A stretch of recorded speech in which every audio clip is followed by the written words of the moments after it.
آپ نے یہ بہت اہم بات بتائی اور شاید اس معاملے میں خاصی ناواقفیت ہو ہم لوگوں میں کہ جو یہ لاز ہیومینیٹیرین لا جو بنائے گئے ہیں اور اس میں جو ایون جنیوا کنونشنس کی آپ نے بات کی کہ اس میں مسلمانوں کا اچھا خاصا ان پٹ رہا ہے. دس از ویری انفارمیٹیو اسٹیٹمنٹ. تو اس کی روشنی میں ہم دیکھ سکتے ہیں جیسے ہم نے شروع میں ہی کہا تھا کہ اب ہم دیکھ رہے ہیں کہ جو انٹرنیشنل لا ہے یا ہیومینیٹیرین لا ہے یہ جو اسلامی تعلیمات ہے اس سے کسی قدر قریب آتے جا رہے ہیں اور وہ ساری چیزیں بے شک اس کو بہت وقت لگا لیکن 1800 میں شروع ہوا کام اور ہم یہاں پہنچے. اب ہم آپ سے یہ پوچھتے ہیں کہ اب جو بالکل ہی نیا دور ہے جو ہمارا دور ہے اس میں چیزیں بہت تیزی سے تبدیل ہو رہی ہیں. کوئی میں اگر ایک دو اسپیسیفک کوشچنز آپ سے کر لوں اس سلسلے میں، مثال کے طور پہ اگر ہم جنیوا کنونشنز والا وقت دیکھیں یا اس کے یا ایون ورلڈ وار والا وقت دیکھیں، پیچھے چلے جائیں تو آپ یہ دیکھتے ہیں کہ جیسے ایریل بامبنگ ہے، ایریل بامبنگ کے اندر اتنی پریسیشن نہیں تھی، بام پھینک دیتے تھے اس میں سویلینس بھی کیجولٹیز ہو جاتی تھی. اور ابھی بہت ہی قریبی دور تک یہ کچھ ہوتا رہا کہ بہت، اور ابھی بھی ہو رہا ہے جو لوگ احتیاط نہیں کرتے اس معاملے میں.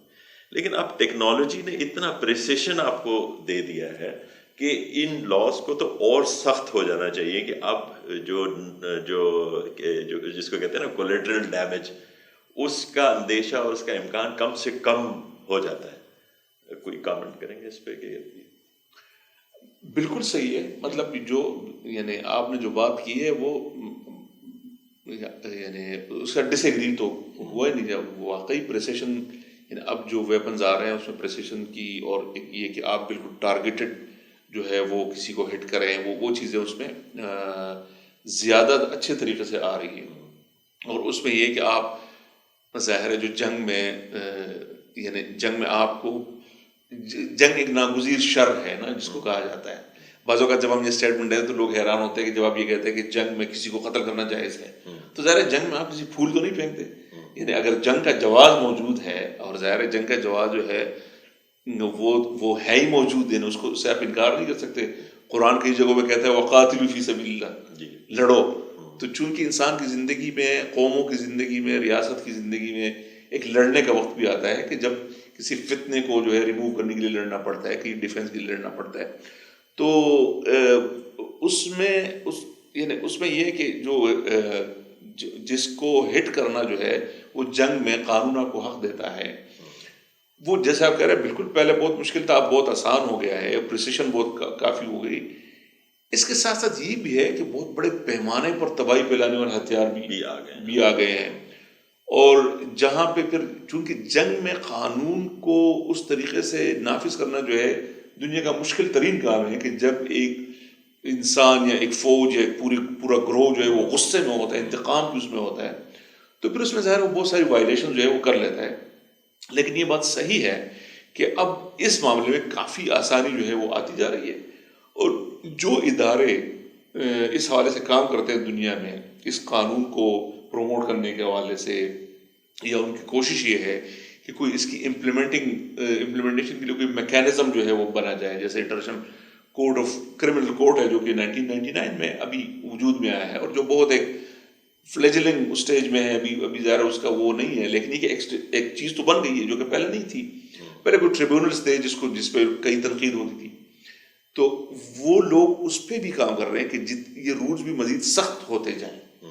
اور اس لیے ایک چیز جس کو کسٹمری انٹرنیشنل ہیومینیٹیرین لا کہتے ہیں اس پہ بھی، جیسے ICRC کا نام ہم نے شروع میں، ICRC جیسا ادارہ جو ہے اس پہ بڑا کوشش کرتا ہے، اس کا کام کرتا ہے کہ اس کو بھی کمپائل کر کے ان کسٹمز کو کہ جو جنگ میں روا رکھے جاتے ہیں ان کو بھی لا کے طور پہ جو ہے پیش کیا جائے.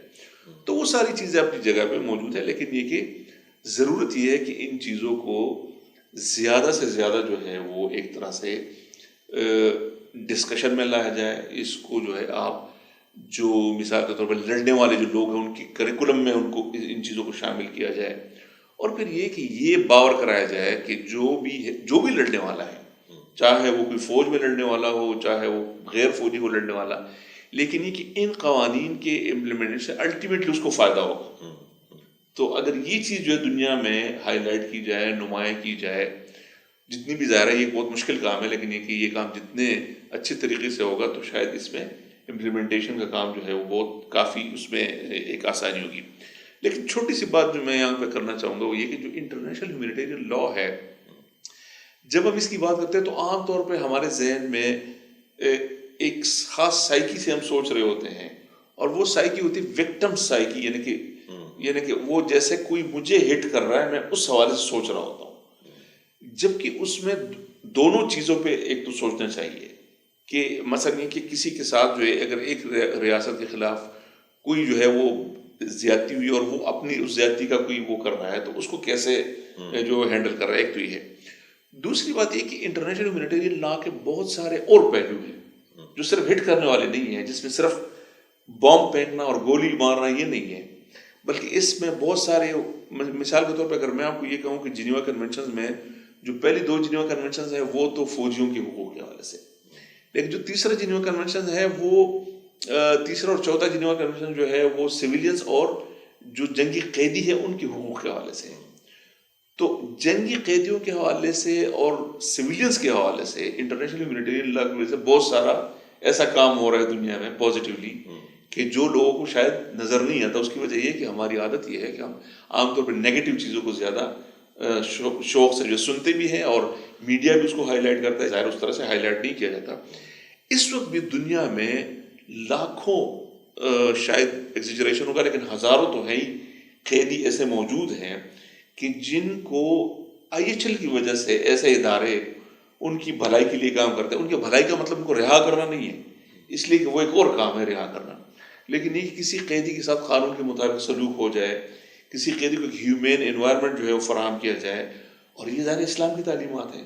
یعنی ہم اگر اس کی بہت ارلیسٹ اگزامپل جو جنگ بدر کی قیدیوں کے حوالے سے رسول اللہ صلی اللہ علیہ وسلم کی وہ بے چینی جو ہم دیکھیں کہ جب آپ رات کو جو ہے وہ کس طریقے سے وہ بے چین ہوتے کہ ان لوگوں کو زیادہ سختی ان پہ نہ کی جائے، تو وہی ایسنس ہے اصل میں جو کہ ان لاز میں موجود ہے کہ جو جنگی قیدی ہے وہ بے بس ہو جاتا ہے، وہ آپ کی کسٹڈی میں ہے، وہ ایک انسان ہے، لہٰذا ایک انسان کے طور پہ اس کا جو رائٹ ہے کم از کم وہ رائٹ اس کو، چاہے آپ اس پہ مقدمہ چلائیں، اگر اس نے کوئی وار کرائم کیا ہے وہ ڈیو کورس آف لا اس کو آپ پنشمنٹ دیں، وہ سب اپنی جگہ، لیکن اس کا جو انسانی حق ہے وہ تو اس کو دیں. تو وہ چیزیں بہت ساری ہو رہی ہیں کہ جو ظاہر لوگوں کی نظروں میں نہیں ہوتی.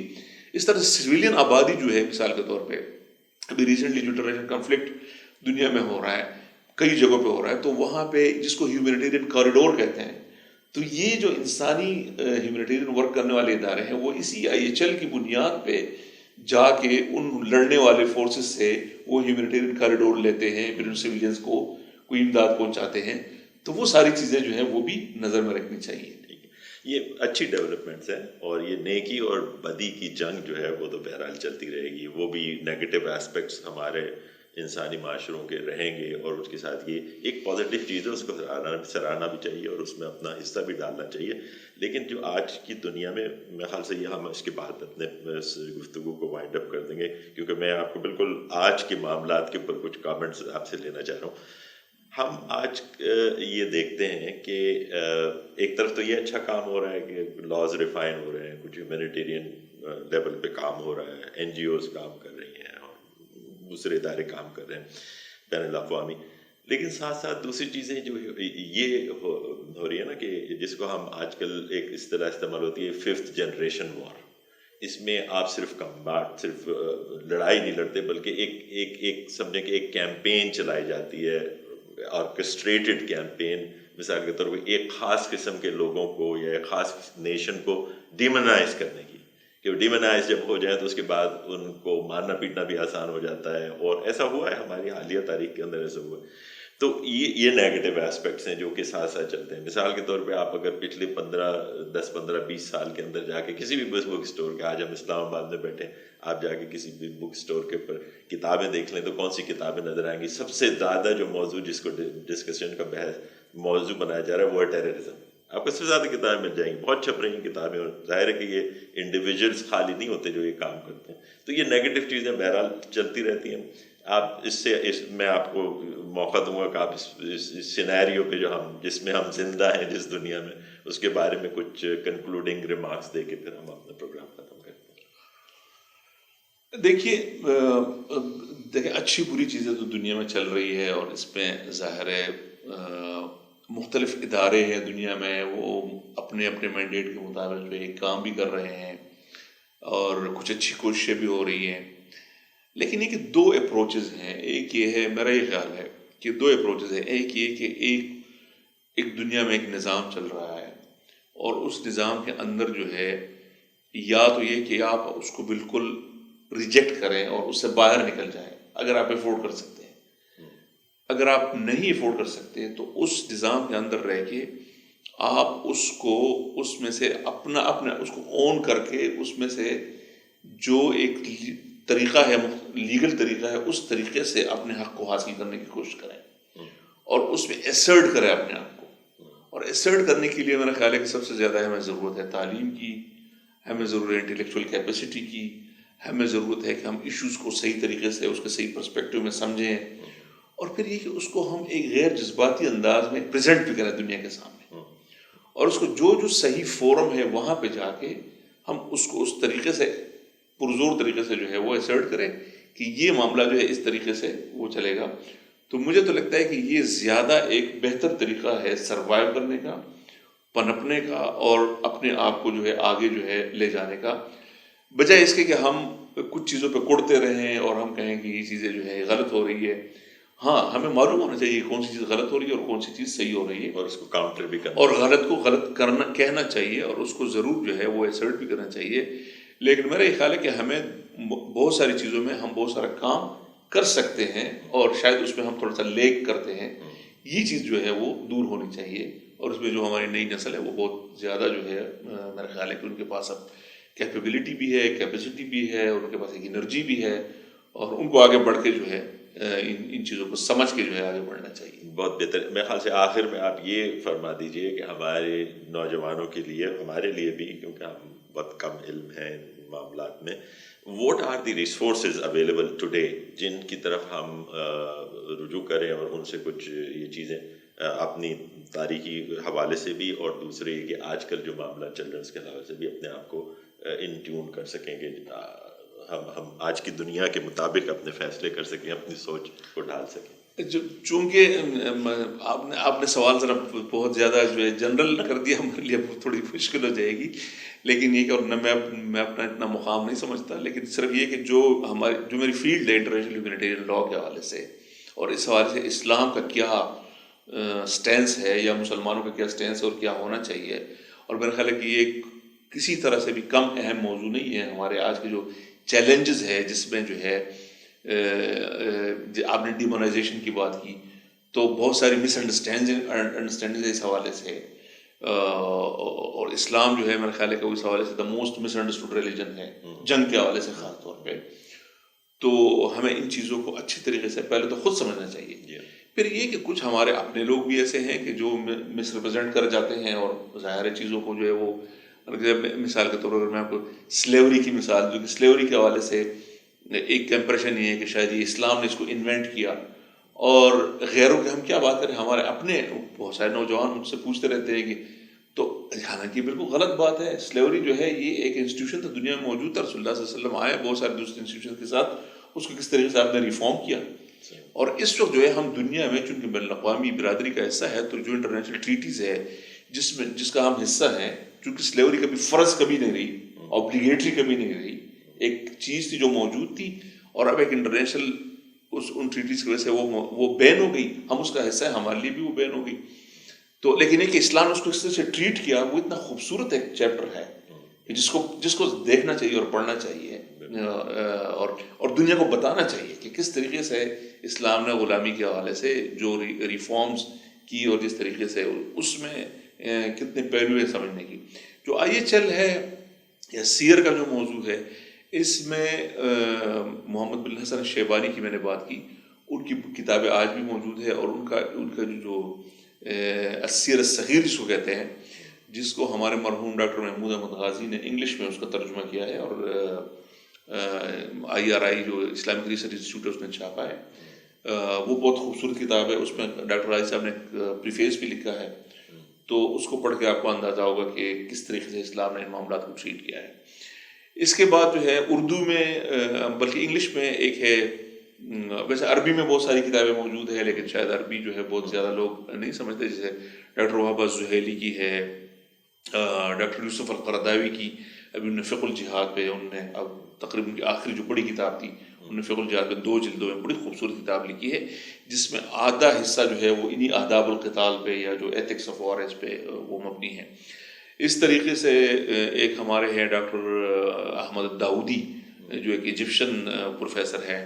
انہوں نے Islamic law of war and peace پہ ایک بڑی خوبصورت ان کا تھیسس ہے جو لکھی ہے. اس کے علاوہ جو ہے اردو میں یا انگلش میں Islamic law of war and peace ہمارے اسلام آباد کے اسلامک یونیورسٹی کے پروفیسر ہیں ڈاکٹر محمد منیر، انہوں نے بڑی ضخیم کتاب لکھی ہے، وہ بھی پڑھنے کے قابل چیز ہے. ڈاکٹر محمد مشتاق ہے، ہمارے اسلامک یونیورسٹی کے سابق پروفیسر ہیں، اس وقت وہ شفا یونیورسٹی میں پروفیسر ہے. انہوں نے ایک کتاب لکھی ہے آداب القتال، تو وہ بڑی اچھی کتاب ہے. اس حوالے سے انہوں نے اس میں IHL کو بھی ڈسکس کیا ہے، اور جو اسلامک سائڈ ہے اس کا وہ بھی ڈسکس کیا ہے. اس کے علاوہ ICRC کا ایک ویب سائٹ ہے جس کو اگر آپ گوگل میں دیکھیں ریلیجن اینڈ ہیومینیٹیرین پرنسپلس، تو اس کا نام ہے ویب سائٹ کا. تو اس میں IHL اور ڈفرینٹ ریلیجنس کے حوالے سے بڑی ایک انٹرسٹنگ مواد موجود ہے. لیکن یہ کہ اس میں ایک ٹیب ہے اسلامک سرکلز، اگر آپ اس کو کلک کریں گے تو اس میں بہت ساری جو تقریباً مواد ہے، پوڈ کاسٹ ہیں اور بکس ہیں، وہ ساری چیزیں جو ہے اس میں اویلیبل ہیں. اس کو بڑی آسانی سے جو ہے آپ اپروچ کر سکتے ہیں.